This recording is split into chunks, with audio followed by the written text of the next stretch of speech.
আসলে জিন3 নিয়ে কি বলবো, আমি তো এই পরিবারের নতুন সংযোজন।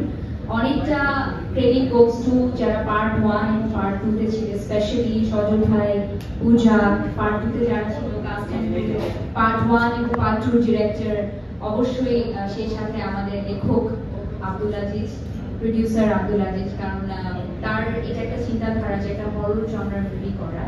তো এটা আমার ক্যারিয়ারের প্রথম একটা হরর ফিল্ম।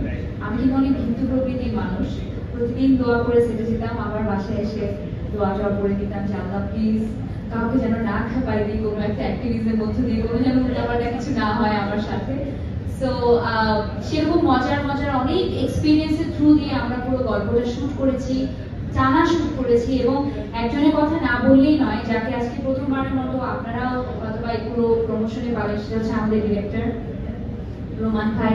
রোমান ভাইয়ের সাথে এটা আমার বলা চলে 5th প্রজেক্ট, কারণ এর আগে তার সাথে তিনি চিফ এডি হিসেবে আমার বেশ কয়েকটা সিনেমা ছিল, বাদশাহ ডন, ইন্সপেক্টর নটিকে, হিরো 420, তারপর আরো বেশ কয়েকটা মুভিতে উনি চিফ এডি হিসেবে ছিলেন। ওনার সাথে আমার কাজ করার সুযোগ হয়েছে, কিন্তু আগের বার বকা দেয়নি, এবার অনেক বকা দিচ্ছে।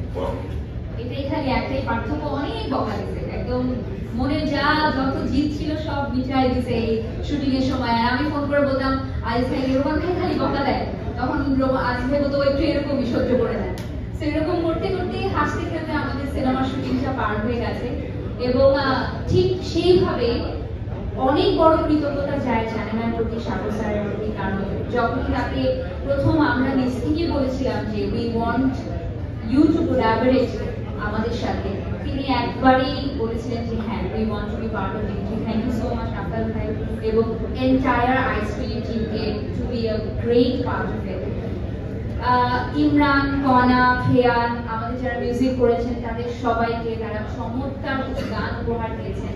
এবং last but not the least, Konna গানটাকে শুধু ঈদে সীমাবদ্ধ না রেখে আপনারা যে পয়লা বৈশাখ পর্যন্ত নিয়ে যাওয়ার প্ল্যান করছেন অডিয়েন্সদের কাছ থেকে, সেটা আসলে আমাদের কাছে অনেক বড় একটা প্রাপ্তি।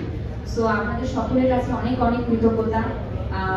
অনেকদিন পর ঈদে সিনেমা আসছে, আমার কাছে অনেক স্পেশাল একটা ঈদ। আশা করি আপনাদের থ্রুতে, গণমাধ্যমের ভাই বোনদের থ্রুতে, মিডিয়া কর্মীদের থ্রুতে দর্শকের কাছে পৌঁছে যাবে। Thank you so much.